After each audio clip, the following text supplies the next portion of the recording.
Hello friends, welcome to my channel Aarambh classes. आज के इस वीडियो में हम लोग एनसीईआरटी 360 डिग्री की हिस्ट्री के क्वेश्चंस का डिस्कशन आपके साथ करेंगे। इस बुक में एनसीईआरटी के पेज बाय पेज क्वेश्चंस दिए हुए हैं। तो बिना देर किए चलिए आज का ये वीडियो शुरू करते हैं। क्लास 7 के चैप्टर 4 तक का डिस्कशन हम लोगों ने इस सीरीज़ के प्रीवियस पार्ट में कर लिया है। आज हम लोग उसके आगे के क्वेश्चंस का डिस्कशन आपके साथ करेंगे। आगे के प्रश्न चैप्टर 5 जनजातियां खानाबदोश और एक जगह बसे हुए समुदाय से संबंधित है। पहला प्रश्न है, निम्न में से किस प्रकार के समाज को जनजाति कहा जाता है? इसका सही आंसर है ऑप्शन डी, उपरोक्त सभी। सामाजिक एवं नियमों व कर्मकांडों को न मानने वाले, असमान वर्गों से विभाजित न होने वाला और नातेदारी के संबंधों से जुड़े हुए। उपमहाद्वीप के कई समाज ब्राह्मणों द्वारा सुझाए गए सामाजिक नियमों और कर्मकांडों को नहीं मानते थे और न ही वे कई असमान वर्गों में विभाजित थे। अक्सर ऐसे समाजों को जनजातियां कहा जाता था। अगला प्रश्न है, निम्नलिखित में से जनजातियों के संदर्भ में कौन सा कथन सही है? पहला है, प्रत्येक जनजाति सदस्य नातेदारी के बंधन से जुड़े होते थे। दूसरा है, जनजाति अपना जीविकोपार्जन खेती और शिकार संग्राहक या पशुपालक के रूप में करते थे। तीसरा है, ये ब्राह्मणों के द्वारा सुझाए गए सामाजिक नियमों और कर्मकांडों को मानते थे।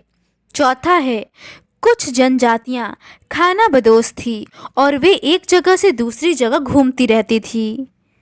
इसका सही आंसर है ऑप्शन बी, पहला, दूसरा और चौथा कथन सही है। उपमहाद्वीप के कई समाज ब्राह्मणों द्वारा सुझाए गए सामाजिक नियमों और कर्मकांडों को नहीं मानते थे और न ही वे कोई असमान वर्गों में विभाजित थे।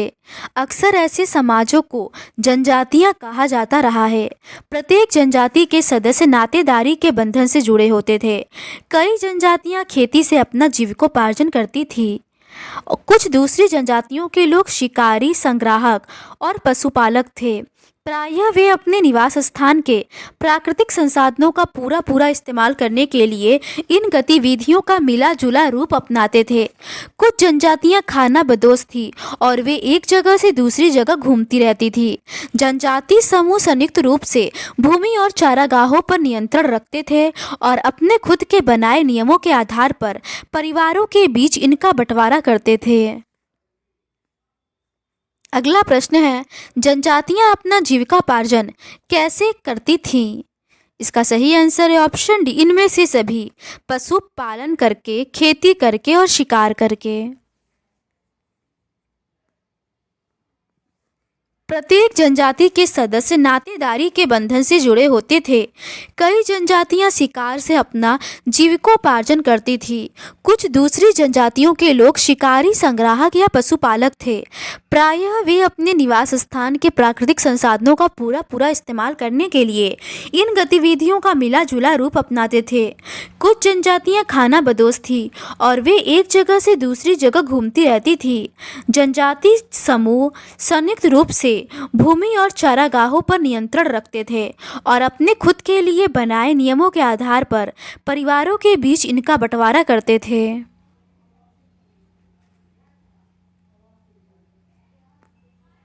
अगला प्रश्न है, निम्न में से खोखर जनजातियां किस क्षेत्र से अधिक प्रभावशाली थीं? इसका सही आंसर है ऑप्शन सी, पंजाब। जनजाति लोग भारत के लगभग हर क्षेत्र में पाए जाते थे। किसी भी एक जनजाति का इलाका और प्रभाव समय के साथ साथ बदलता रहता था। कुछ शक्तिशाली जनजातियों का बड़े इलाकों पर नियंत्रण था। पंजाब में खोखर जनजाति 13वीं और 14वीं सदी के दौरान बहुत प्रभावशाली थी। अगला प्रश्न है, निम्न में से उत्तर पश्चिम में रहने वाली शक्तिशाली जनजाति कौन सी थी? इसका सही आंसर है ऑप्शन सी बलोच। उत्तर पश्चिम में एक और विशाल एवं शक्तिशाली जनजाति थी बलोच। ये लोग अलग अलग मुखियों वाले कई छोटे छोटे कुलों में बटे हुए थे। पश्चिमी हिमालय में गद्दी गडरियों की जनजाति रहती थी। उपमहाद्वीप के सुदूर उत्तर पूर्वी भाग पर भी नागा, अहोम और कई दूसरी जनजातियों का पूरी तरह प्रभुत्व था। अगला प्रश्न है, निम्नलिखित में से कौन सा कथन असत्य है? इसका सही आंसर है ऑप्शन सी 13वीं और 14वीं शताब्दी के दौरान पंजाब के अहोम जनजाति बहुत ही प्रभावशाली थे। ये कथन असत्य है। जनजातीय लोग लिखित दस्तावेज नहीं रखते थे, लेकिन समृद्ध रीति रिवाजों, वाचिक या मौखिक परंपराओं का वे संरक्षण करते थे। इतिहासकार जनजातियों का इतिहास लिखने के लिए वाचिक या मौखिक परंपराओं का इस्तेमाल करने लगे। ये भी सही है। और उत्तर पश्चिम में रहने वाले शक्तिशाली जनजाति बलोच थी। ये कथन भी सत्य है। समकालीन इतिहासकारों और मुसाफिरों ने जनजातियों के बारे में बहुत कम जानकारी दी है। कुछ अपवादों को छोड़ दे तो जनजातीय लोग भी लिखित दस्तावेज नहीं रखते थे, लेकिन समृद्ध रीति रिवाजों और वाचिक या मौखिक परंपराओं का वे संरक्षण करते थे। ये परंपराएं हर नई पीढ़ी को विरासत में मिलती थी। आज के इतिहासकार जनजातियों का इतिहास लिखने के लिए इन वाचिक परंपराओं का इस्तेमाल करने लगे थे। जनजातीय लोग भारत के लगभग हर क्षेत्र में पाए जाते थे। किसी भी एक जनजाति का इलाका और प्रभाव समय के साथ साथ बदलता रहता था। कुछ शक्तिशाली जनजातियों का बड़े इलाकों पर नियंत्रण था। पंजाब में खोखर जनजाति 13वीं और 14वीं सदी के दौरान बहुत प्रभावशाली थे। उत्तर पश्चिम में एक और विशाल एवं शक्तिशाली जनजाति थी बलोच। ये लोग अलग अलग मुखियों वाले कई छोटे छोटे कुलों में बटे हुए थे। पश्चिमी हिमालय में गडरियों की जनजाति थी। उपमहाद्वीप के सुदूर उत्तर पूर्वी भाग पर भी नागा, अहोम और कई दूसरी जनजातियों का पूरी तरह प्रभुत्व था। अगला प्रश्न है, अकबर के प्रसिद्ध सेनापति राजा मान सिंह ने चेर लोगों पर हमला कब किया था? इसका सही आंसर है ऑप्शन ए 1591 में। मौजूदा बिहार और झारखंड के कई इलाकों में 12वीं सदी तक चेर सरदार शाहियों का उदय हो चुका था। बादशाह अकबर के प्रसिद्ध सेनापति राजा मानसिंह ने 1591 में चेर लोगों पर हमला किया और उन्हें परास्त किया। उन्हें लूटकर अच्छा खासा माल इकट्ठा किया, लेकिन वे पूरी तरह अधीन नहीं बनाए गए। औरंगजेब के समय में मुगल सेनाओं ने चेर लोगों के कई किलों पर कब्जा किया और इस जनजाति को अपना अधीनस्थ बना लिया। इस क्षेत्र में रहने वाली महत्वपूर्ण जनजातियों में मुंडा और संथाल थे, यद्यपि ये उड़ीसा और बंगाल में भी रहते थे। अगला प्रश्न है, मुगल सेनाओं ने किसके समय में चेर जनजाति को अपना अधीनस्थ कर लिया था? इसका सही आंसर है ऑप्शन डी औरंगजेब। राजा मानसिंह ने 1591 में चेर लोगों पर हमला किया और उन्हें परास्त किया। उन्हें लूटकर अच्छा खासा माल इकट्ठा किया गया, लेकिन वे पूरी तरह अधीन नहीं बनाए गए। औरंगजेब के समय में मुगल सेनाओं ने चेर लोगों के कई किलों पर कब्जा किया और इस जनजाति को अपना अधीनस्थ बना लिया। इस क्षेत्र में रहने वाली महत्वपूर्ण जनजातियों में मुंडा और संथाल थे, यद्यपि ये उड़ीसा और बंगाल में भी रहते थे। अगला प्रश्न है, परिवारों या घरों के एक समूह जो एक पूर्वज की संतान होने का दावा करते हैं, उन्हें डैश कहा जाता है? इसका सही आंसर है ऑप्शन बी कुल। कुल परिवार या घरों के एक ऐसे समूह को कहते हैं जो एक ही पूर्वज की संतान होने का दावा करते हैं। जनजातीय संगठन प्रायः नातेदारी या कुल संबंधी निष्ठा पर आधारित होते हैं। अगला प्रश्न है, निम्नलिखित कथनों पर विचार करें। पहला है, कर्नाटक और महाराष्ट्र की पहाड़ियों में कोली, बेराद और कई जनजातियों के निवास स्थान थे। दूसरा है, भीलों की बड़ी जनजाति पश्चिमी और मध्य भारत में फैली हुई है। तीसरा है 12वीं सदी तक बिहार और झारखंड के कई इलाकों में बलोच सरदार शाहियों का उदय हो चुका था। चौथा है 16वीं सदी तक आते आते खेतिहर व्यापारी बन चुके थे। उपरोक्त कूट का प्रयोग कर गलत कथन का चयन करें। इसका सही आंसर है ऑप्शन सी, तीसरा और चौथा कथन गलत है।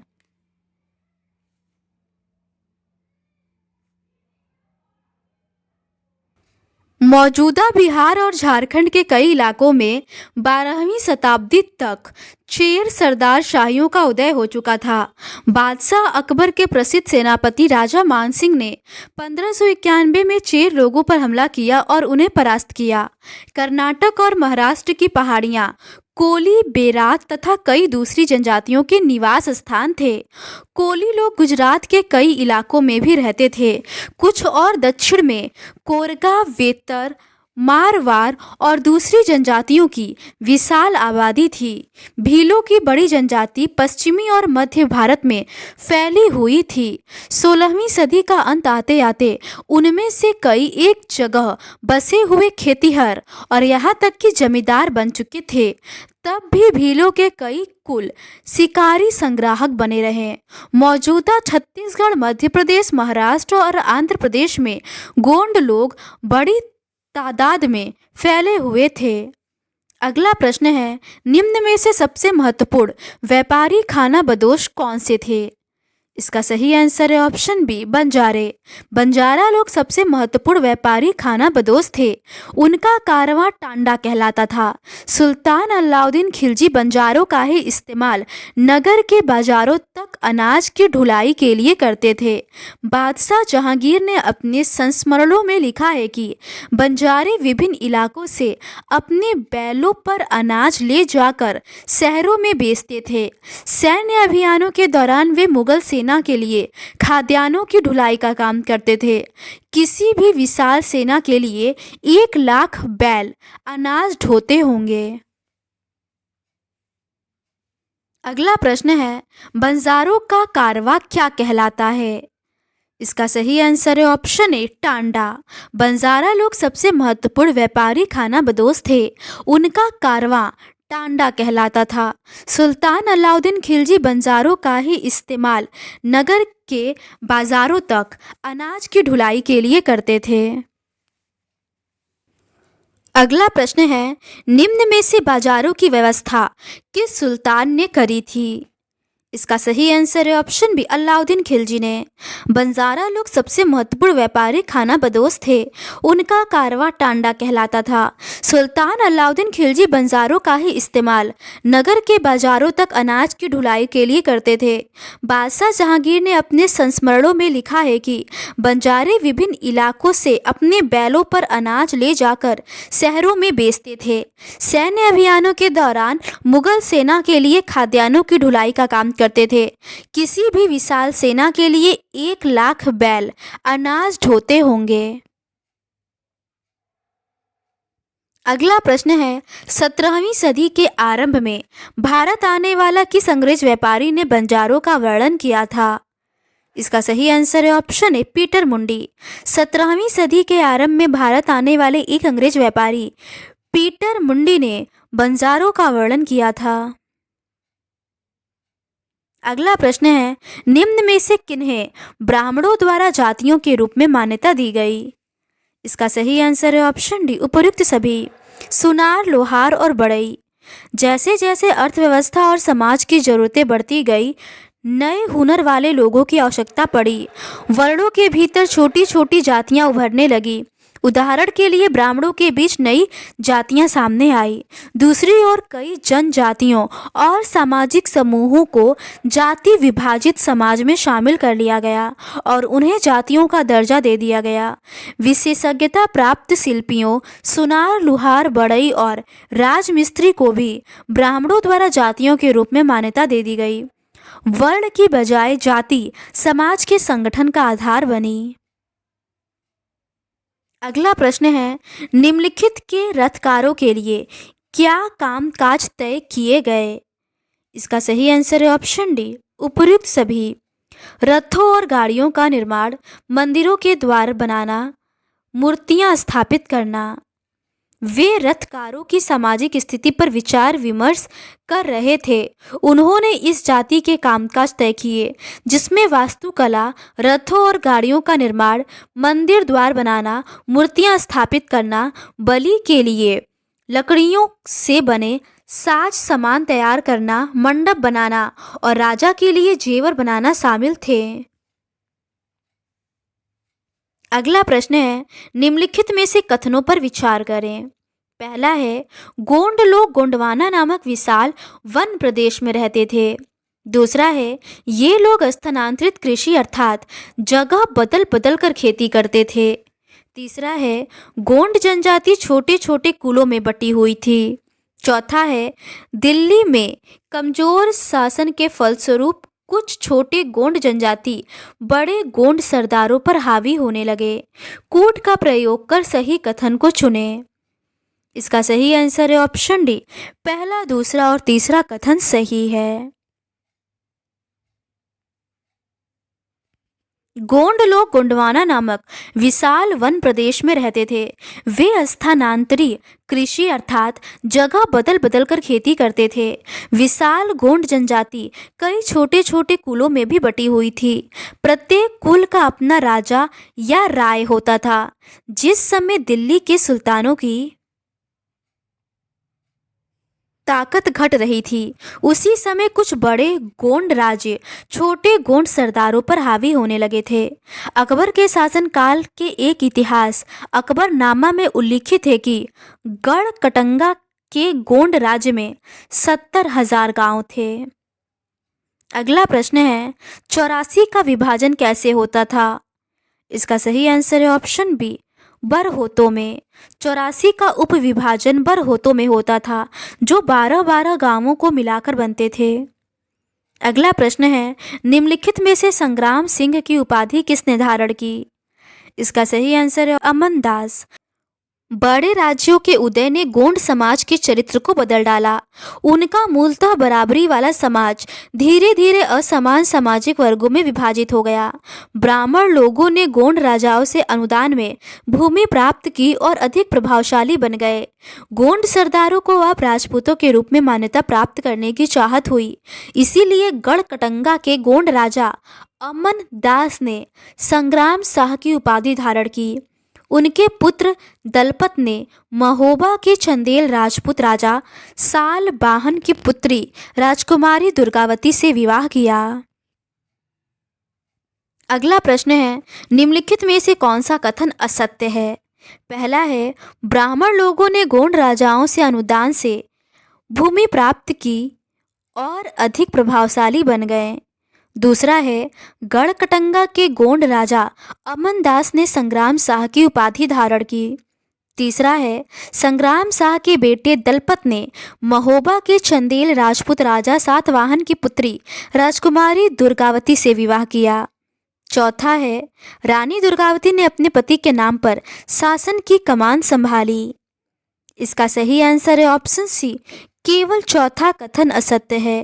पहला, दूसरा और तीसरा कथन सही दिया हुआ है। बड़े राज्यों के उदय ने गोंड समाज के चरित्र को बदल डाला।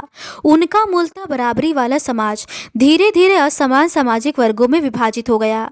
ब्राह्मण लोगों ने गोंड राजाओं से अनुदान में भूमि प्राप्त की और अधिक प्रभावशाली बन गए। गोंड सरदारों को अब राजपूतों के रूप में मान्यता प्राप्त करने की चाहत हुई। इसीलिए गढ़ कटंगा के गोंड राजा अमन दास ने संग्राम शाह की उपाधि धारण की। उनके पुत्र दलपत ने महोबा के चंदेल राजपूत राजा साल बाहन की पुत्री राजकुमारी दुर्गावती से विवाह किया। दलपत की मृत्यु कम उम्र में ही हो गई। रानी दुर्गावती बहुत योग्य थी और उसने अपने 5 साल के पुत्र वीर नारायण के नाम पर शासन की कमान संभाली। अगला प्रश्न है, निम्न में से रानी दुर्गावती ने किसके नाम पर शासन की कमान संभाली? इसका सही आंसर है ऑप्शन ए, वीर नारायण। दलपत की मृत्यु कम उम्र में हो गई थी। रानी दुर्गावती बहुत योग्य थी और उसने अपने 5 साल के पुत्र वीर नारायण के नाम पर शासन की कमान संभाली। अगला प्रश्न है, निम्न में किसके नेतृत्व में मुगल सेना ने गढ़कटंगा पर हमला किया? इसका सही आंसर है ऑप्शन बी, आसिफ खान। 1565 में आसिफ खान के नेतृत्व में मुगल सेनाओं ने गढ़कटंगा पर हमला किया। अगला प्रश्न है, निम्नलिखित कथनों पर विचार करें। पहला है, अहोम लोग म्यांमार से आकर ब्रह्मपुत्र घाटी में आ बसे।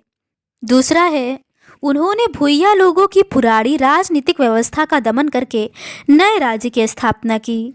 तीसरा है, 1662 ईस्वी में आसिफ खां के नेतृत्व में मुगलों ने अहोम राज्य पर हमला किया। चौथा है, 16वीं सदी के दौरान उन्होंने चुटियों और कोचहाजों के राज्यों को अपने राज्य में मिला लिया।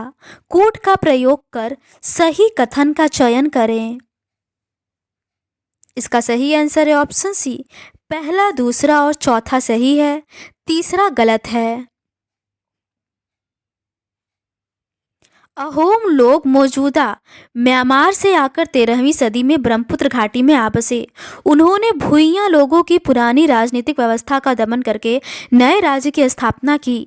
16वीं सदी के दौरान उन्होंने चुटियों और कोचहाजों के राज्यों को अपने राज्य में मिला लिया। उन्होंने कई अन्य जनजातियों को भी अपने अधीन कर लिया।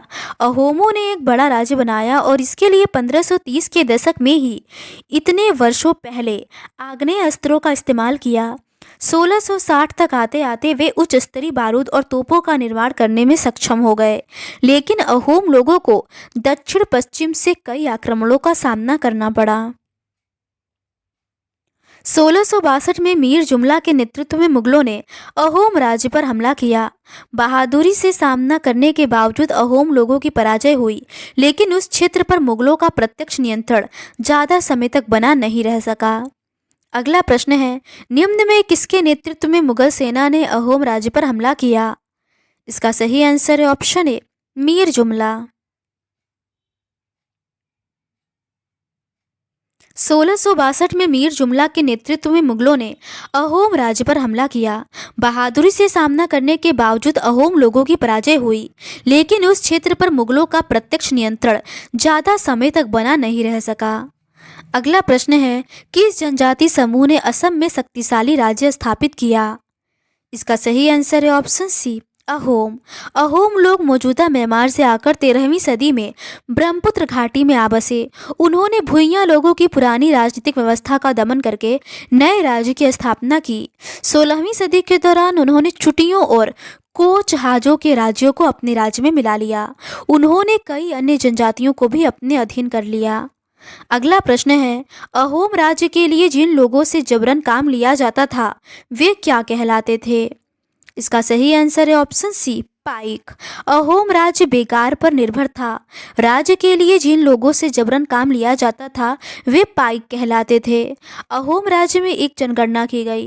प्रत्येक गांव को अपनी बारी आने पर निश्चित संख्या में पाइक भेजने होते थे। इसके लिए जनगणना के बाद सघन आबादी वाले इलाकों से कम आबादी वाले इलाकों में लोगों को स्थानांतरित किया जाता था। इस प्रकार अहोम कुल टूट गए। 17वीं शताब्दी का पूर्वार्ध पूरा होते होते प्रशासन खासा केंद्रीकृत हो चुका था। अगला प्रश्न है, अहोम समाज कुलों में विभाजित को क्या कहा जाता है? इसका सही आंसर है ऑप्शन सी, खेल। अहोम समाज कुलों में विभाजित था, जिसे खेल कहा जाता था। वहाँ दस्तकारों की बहुत कम जातियाँ थीं, इसीलिए अहोम क्षेत्र में दस्तकार निकटवर्ती क्षेत्रों से आए थे। एक खेल के नियंत्रण में प्रायः कई गांव होते थे। किसान को अपने ग्राम समुदाय के द्वारा जमीन दी जाती थी। समुदाय की सहमति के बगैर राजा तक इसे वापस नहीं ले सकता था। अगला प्रश्न है, निम्नलिखित कथनों पर विचार करें। पहला है, अहोम लोग चावल की खेती के लिए नए नए तरीके भी अमल में लाए। दूसरा है, अहोम समाज कुलों में बटा हुआ था, जिन्हें खेल कहा जाता था। तीसरा है, अहोम राजाओं ने हिंदू धर्म अपनाने के बाद अपनी पारंपरिक आस्थाओं को पूरी तरह से छोड़ दिया था। चौथा है, बुरंजी नामक ऐतिहासिक कृतियों को पहले असमिया भाषा में और फिर अहोम भाषा में लिखा गया था। कूट का प्रयोग कर सही कथन का चयन करें। इसका सही आंसर है ऑप्शन सी, तीसरा और चौथा कथन सही है।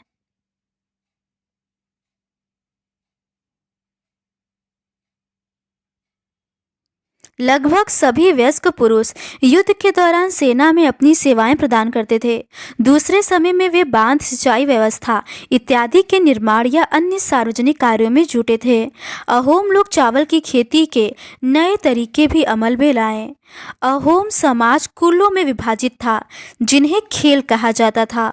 वहाँ दस्तकारों की बहुत कम जातियाँ थीं, इसीलिए अहोम क्षेत्र में दस्तकार निकटवर्ती क्षेत्रों से आए थे। एक खेल के नियंत्रण में प्रायः कई गांव होते थे। किसान को अपने ग्राम समुदाय के द्वारा जमीन दी जाती थी। समुदाय की सहमति के बगैर राजा तक इसे वापस नहीं ले सकता था। शुरुआत में अहोम लोग अपने जनजातीय देवताओं की उपासना करते थे, लेकिन 17वीं सदी के पूर्वार्ध में ब्राह्मणों के प्रभाव में बढ़ोतरी हुई। मंदिरों और ब्राह्मणों को राजा के द्वारा भूमि अनुदान में दी गई थी। शिव सिंह के काल में हिंदू धर्म वहाँ का प्रधान धर्म बन गया था, लेकिन अहोम राजाओं ने हिंदू धर्म को अपनाने के बाद अपनी पारंपरिक आस्थाओं को पूरी तरह से नहीं छोड़ा था। अहोम समाज एक अत्यंत परिष्कृत समाज था। कवियों और विद्वानों को अनुदान में जमीन दी जाती थी। नाट्य कर्म को प्रोत्साहन दिया जाता था। संस्कृत की महत्वपूर्ण कृतियों का स्थानीय भाषा में अनुवाद किया गया। बुरंजी नामक ऐतिहासिक कृतियों को पहले अहोम भाषा में और फिर असमिया में लिखा गया था। अगला प्रश्न है, शिव सिंह के काल में अहोम लोगों का प्रधान धर्म कौन सा बन गया? इसका सही आंसर है ऑप्शन ए, हिंदू।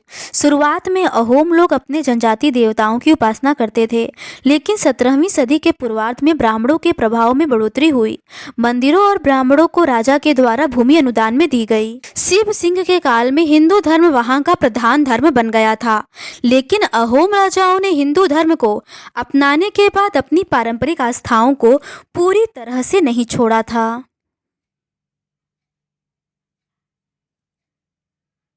तो आज के इस वीडियो में बस इतना ही।